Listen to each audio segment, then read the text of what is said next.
अभी चला रहे ज्यादा नहीं, वही दो एक लोग चलाया है, तेज खबर वाला चलाया है। एक आध लोग ऐसे चलाए हैं उसी के पक्ष वाले, तो उसको आप उस हिसाब से न्यूज बना लीजिए। रीवा में एक बार फिर से लोकतंत्र और न्याय का गला घोटने की कोशिश हुई है, और इस बार पर्दे के पीछे नहीं, खुलेआम। सिमरिया के विधायक अभय मिश्रा पर लगे गंभीर आरोपों के बाद जो सबसे शर्मनाक और चौंकाने वाली बात सामने आई है वो है वायरल ऑडियो, जिसमें खुद विधायक एक तथाकथित यूट्यूबर दलाल पत्रकार से पूछ रहे हैं कि खबर कितनी चली, किसमें चली। एक स्थानीय चैनल का नाम लेकर कहा जा रहा है कि वो वाला चैनल चलाया कि नहीं, क्या मीडिया में बयान देना चाहिए या नहीं। अभी चला रहे ज्यादा नहीं, वही दो एक लोग चलाया है, तेज खबर वाला चलाया है। एक आध लोग ऐसे चलाए हैं उसी के पक्ष वाले, तो उसको आप उस हिसाब से न्यूज बना लीजिए।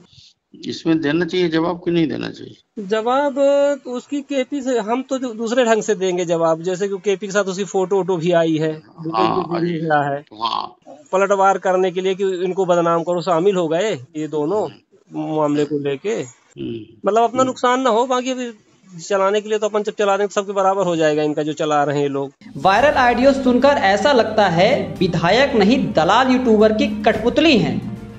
ये वायरल ऑडियो ने साबित कर दिया है कि कैसे एक जनप्रतिनिधि अपने रसूख और पैसों से न सिर्फ पुलिस को झुकाता है बल्कि मीडिया को भी खरीदने की कोशिश करता है। और दुखद ये है कि पत्रकारिता की खाल ओढ़े हुए कुछ लोग वास्तव में चापलूस और दलाल बन चुके हैं, जो जनता की नहीं अपने गुरु विधायक की सेवा में लगे हैं। पूरा मामला आपको बता दें कि अभिषेक तिवारी नाम के युवक से जुड़ा है, जिसने सिमरिया विधायक अभय मिश्रा पर गंभीर आरोप लगाए हैं। आरोपी के अनुसार अभिषेक का कसूर सिर्फ इतना था कि उसने अपनी मेहनत की सैलरी मांगी। विधायक के फार्म हाउस पर 2 घंटे तक उसे बंधक बनाकर बेरहमी से पीटा गया, कपड़े फाड़ दिए गए और फिर धमकी दी गई कि चुप रहो वरना अंजाम बुरा होगा। वह जैसे तैसे अर्धनग्न हालत में भागकर चुरहटा थाने पहुंचा, लेकिन वहां भी इंसाफ नहीं मिला। उल्टा वही पुराना खेल शुरू हुआ। थाने में बैठे कुछ कथित समझदारों ने तुरंत विधायक को सूचना दे दी और फिर दबाव, धमकी और एफआईआर से इनकार। वहीं दूसरी तरफ विधायक के इशारे पर बिना जांच के सिविल लाइन थाने में अभिषेक पर ही एफआईआर दर्ज करवा दी गई। बताया तो यहां तक जाता है कि उसका मोबाइल भी छुड़ा लिया गया। ऐसा प्रतीत होता है कि पुलिस न्याय की नहीं विधायक की दलाली कर रही है। अगर पूर्व विधायक केपी त्रिपाठी और भाजपा कार्यकर्ता बीच में ना आते तो शायद ये मामला हमेशा की तरह दबा ही रह जाता। सुबह से भाजपा कार्यकर्ताओं का धरना, उसके बाद भी न्याय न मिलने पर पूर्व विधायक केपी त्रिपाठी के थाने पहुंचने पर और पुलिस कर्मियों से उनकी कुछ नोकझोंक भी हुई। लेकिन इस नोकझोंक को विधायक अभय मिश्रा ने षड्यंत्र के तहत इतना उठाया कि इसके शोर में उस पीड़ित की आवाज भी दब गई। लेकिन असली सवाल यह है, जब खुद विधायक ने स्वीकार किया कि फार्म हाउस में झगड़ा हुआ, मारपीट हुई, तो फिर पीड़ित की एफआईआर उस समय क्यों नहीं लिखी गई? हमारे तुरंत जाने के बाद इन लोगों ने आपस में फिर झगड़ा किया, और चूंकि उसकी अंगुली कटी हुई थी तो उसके साथ और जो ये छोटे कर्मचारी थे ये सब उसके साथ सामूहिक रूप से होकर, और ये तब भी लड़ाई कर रहा था, तो ये लोगों ने आपस में लड़ाई झगड़ा किया। बराबर 323 लेवल की उसकी मारपीट है, झापड़ लाठी डंडे जो भी हो, कोई टूट फूट तो है नहीं, छोटा सा मामला है।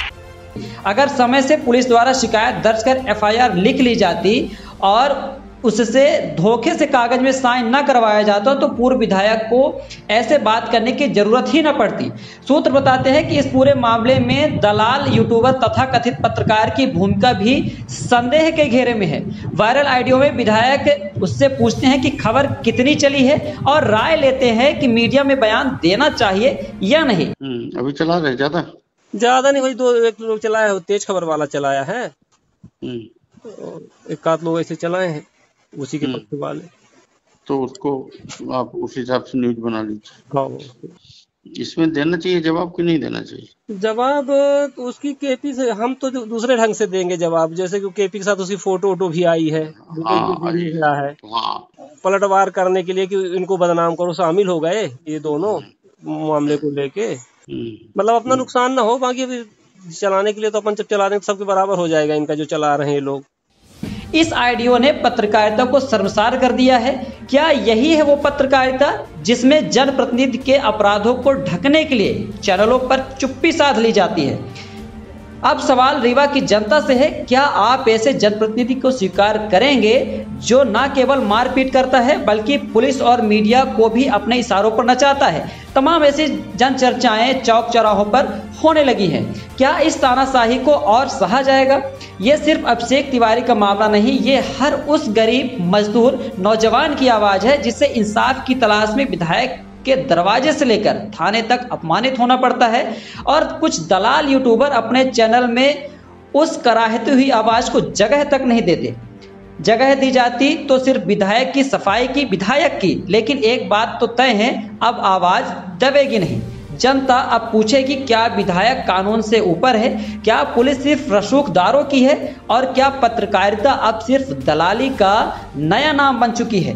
अंत में हम आपसे अपील करते हैं कि सच की तह तक जाने की कोशिश करिए। ऐसे दलाल यूट्यूबर तथा कथित पत्रकारों से सावधान रहिए जो आपको अपने आका के चक्कर में, आका को खुश करने के चक्कर में पीड़ित की आवाज तक चैनल में नहीं दिखाते। अभी चला रहे ज्यादा नहीं भाई, एक लोग चलाया है, तेज खबर वाला चलाया है, एक आध लोग ऐसे चलाए हैं उसी के पक्ष वाले, तो उसको आप उस हिसाब से न्यूज बना लीजिए। हाँ, इसमें देना चाहिए जवाब कि नहीं देना चाहिए? जवाब तो उसकी केपी से हम तो दूसरे ढंग से देंगे जवाब, जैसे कि केपी के साथ उसकी फोटो भी आई है, है पलटवार करने के लिए कि इनको बदनाम करो, शामिल हो गए ये दोनों मामले को लेके, मतलब अपना नुकसान ना हो। बाकी अभी चलाने के लिए तो अपन जब चला दें तो सबके बराबर हो जाएगा, इनका जो चला रहे हैं लोग।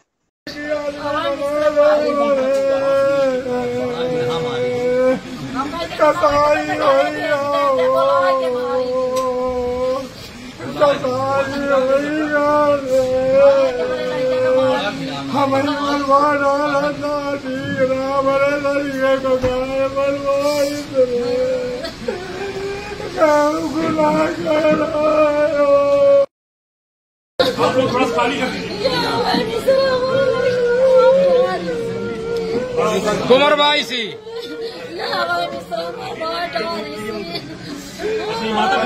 हाँ।